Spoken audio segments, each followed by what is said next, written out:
He's Sam. Oh, and he's Max. And this is Movies Actually, our fresh take of new releases from both the box office and the streaming box. Indeed, and this time we are talking about Send Help. This is the latest film directed by Sam Raimi, featuring the talents of Dylan O'Brien and Rachel McAdams, and a soundtrack scored by Danny Elfman. Yes, and also featuring... I know he's given third billing on it, and it's more of a cameo appearance. It really is. Yes, by Dennis Haysbert as well. Your father promised her a promotion. Did he? So, again, as I said, this is a new release, came out at the end of January. We've just literally got back from the cinema. Do you want to start?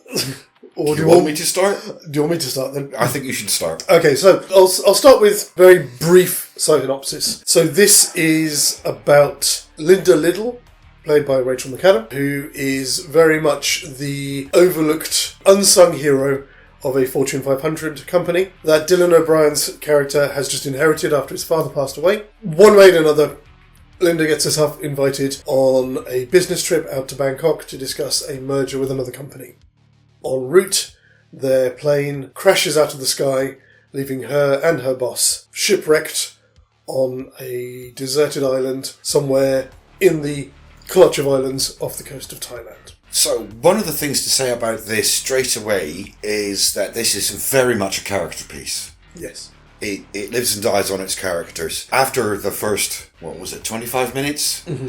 It's just Rachel McAdams and Dylan O'Brien, and they have to carry it the whole way. And I will say they did it admirably. They do, yes, yeah, absolutely. I'd agree with that. The performances are on point, definitely. By the same token, this isn't necessarily what you would think of as Sam Raimi's usual fare. It does have a few moments that are very clearly classic Raimi-isms. Overall, it plays out much more like a situational drama than anything that you would normally expect to see from Raimi's palette. Yeah, absolutely. Obviously, yes, you have to get the eyes in there at some point. That is a Raimi staple, unfortunately. The eyes and people being splattered with things. Yes, yeah, definitely. Yeah, I think both of us went into this expecting some Raimi magic in terms of it being like a horror film. But as you say, it's not that at all, which was, in one respect, was a nice surprise, because it's nice to see a director sort of stepping outside of their sort of their usual kind of genre bailiwick, if you like. Yes. And there's some interesting things going on with the film. Some of the psychological elements of the film I thought were appropriate for the situation that these two characters find themselves in, and were well played. There is a couple of buts, though. And I think that's your cue, sir. But, I like big butts and I can't lie. No. Chunky asses? Let's be honest here. One of the problems with the film is, at least from my point of view, is that it's a bit indulgent, especially with its runtime. I felt like the film was probably 15 or 20 minutes longer than it needed to be. I found myself in the middle of the film wishing I had a watch so I could check the time. I wonder if, and again, we were not going to talk spoilers, but I wonder if the ending had been different, then that runtime in the middle there you might not have felt the same about that. If the payoff had been greater, yes, that's what I might have been more forgiving. Yeah, I'd probably agree with that statement. Yeah, it's lovely to see Sam's work. I've always enjoyed it. His cinematography is great, his style is great, and his sense of tension is really, really good. The moral ambiguity and uncertainty in this situation really does play out quite exquisitely. I was very, very uncertain on who I should be rooting for throughout the movie, and that is a compliment, not a complaint. I know, agreed, absolutely. It really kept me sort of quite, I wouldn't say gripped, but it certainly kept my interest. Yeah. You do kind of find yourself flip-flopping back and forth between these two characters, and as you say, morally, who's got the higher ground here? I have the high ground! Yeah, it's the sort of ambiguity that means that basically Sam's not committing to a particular path until the literal last 10 minutes of the film. Mm-hmm. And I think we're both in agreement that the last 10 minutes are a bit of a letdown overall. Yes. The explanation for what's going on and what's happening and how the situation plays out is just, it's not satisfactory. No, not at all. I think for me, the other thing about the film that is going to lose its marks is it's very much a current day film. It's more prevalent, I think, in those opening 25 minutes. You can't ever really get away from the message. It's not really ham-fisted, but it's there. Yes, and because we're so tired of seeing it, you can't help but notice it. It is one of those ones, and again, this is probably like the closest I'm going to get to a spoiler. The majority of the male characters are just bad because men. Oh, yes, of course. I mean, that is first 25 minutes. Yeah. But it's there. And it's like there's no deeper explanation for it for most of the characters than that. And that's a very tired trope. And unfortunately, that will date the film. It will do in coming to years and decades, yeah. I also felt like, again, it's something that is the way it is because of this uncertainty and ambiguity in the middle of the film. It's impossible to know who to root for or who is in any way in the right. Yeah. Who's your protagonist, who's your antagonist. And it skates dangerously close to the horror movie trope that we've been having for the last decade and a half of things happening to bad people. Mm-hmm.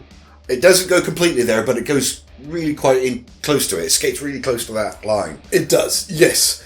And I mean, we have kind of touched on it. Those last 10 minutes, this is kind of like the textbook example of I got bored and I finished off the end of the script down the pub on the back of a beer mat. That's what it feels like. Yeah, it does. It does. It's not just that it's left field or rushed, although those are both things, but it just doesn't make sense. That just makes no fucking sense. It also comes back to, I think, what you were saying there about that middle portion of the film.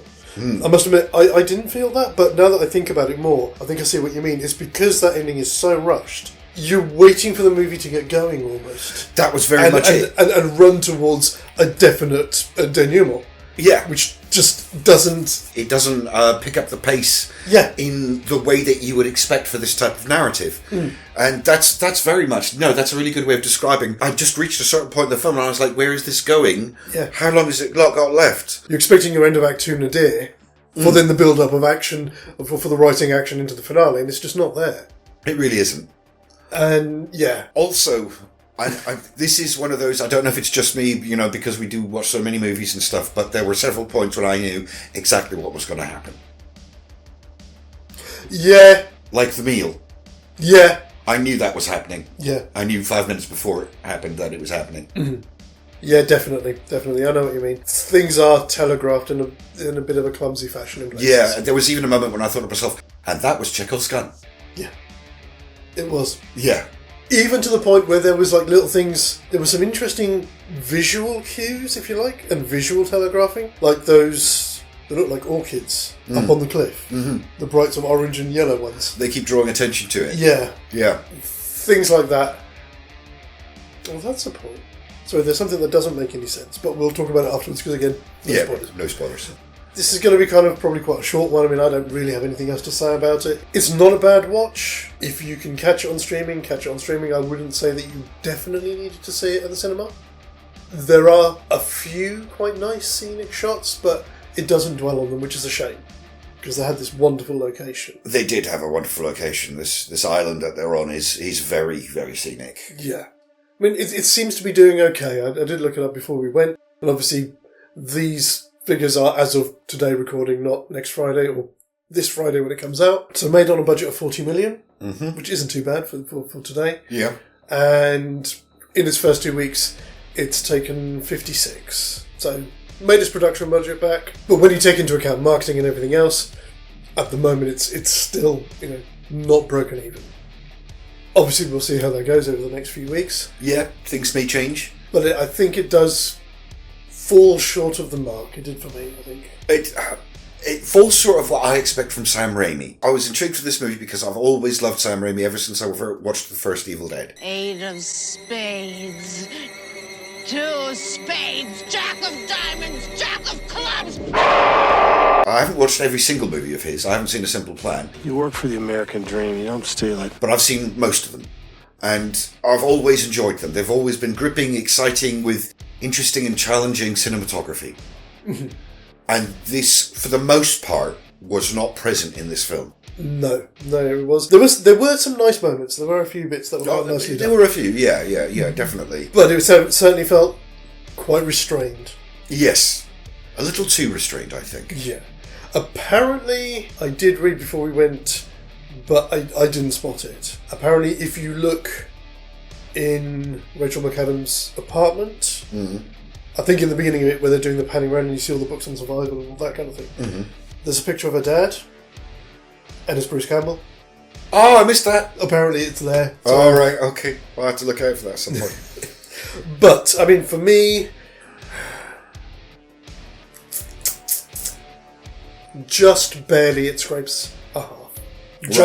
Just barely. Whereas I was quite a bit more disappointed than Max was. So you're just getting the meh from me. It's a decent watch and watch it once, but I'm not going to remember this in a week. No. I agree. Fantastic. So that's it from us for this time. Again, as always, we'll be back with something else next week. Until then, look after yourselves, look after one another, and take care.